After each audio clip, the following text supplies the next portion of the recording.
We're going to continue this conversation with one of the residents in East Palestine, brought to you by Status Coop News in regards to symptoms and all the different things she's experiencing out there. Down here going through our town, laying on the horn, and our hairs are standing up on our backs thinking, is this going to happen again? Is it going to be worse this time? Is someone actually going to die? You know, when is this going to stop? Yeah.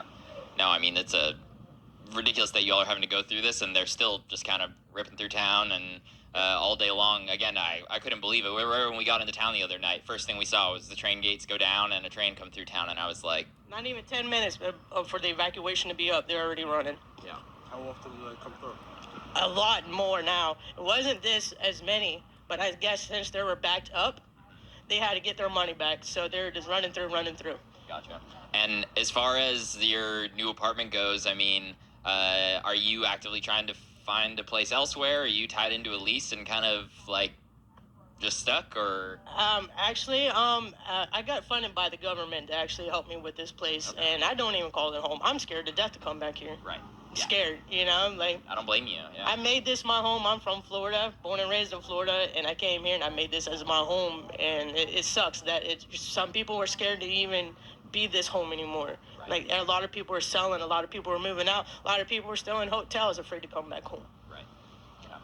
I guess if there's anything you wish folks from outside of the area knew about what's going on here that maybe they're not hearing about, is there anything you'd want to share? Don't drink the water. Don't. I mean, it's so bad, and they're saying that the water's fine and the air's fine, and you can see it's not. And it's not only here. These creeks and our lakes, they go everywhere. They go all the way to the Ohio River. So if you think that your water's fine, don't drink it. Right. Make sure you get tested first. What do you think about the response from the any level of government at this point about what's happened here? Obviously, the federal government seemingly has waited a while. I hear FEMA's like just kind of getting into town now, basically, or this week.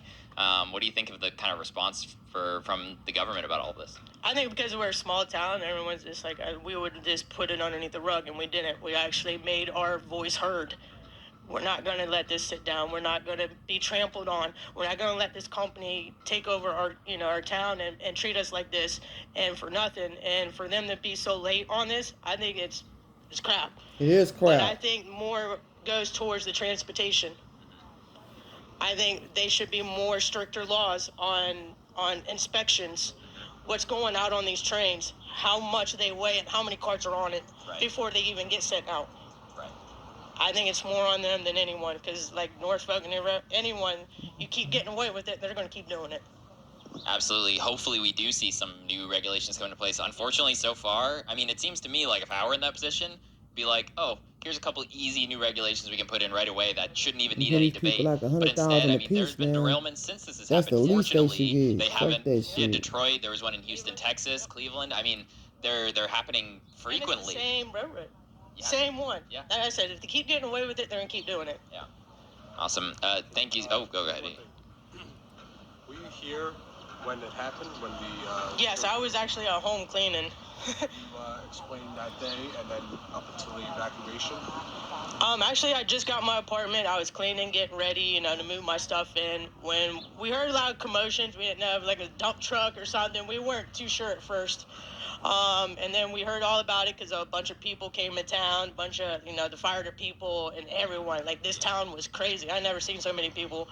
And they said, we had to wait till the next day, to see what actually they were fighting against. So they had like little, floor walkers, like water sprinklers kind of like to put on there. The next day they went out there with their drones, and that's when they were like, hey, either you need to evacuate or you can stay home, but as long as you're not on the road.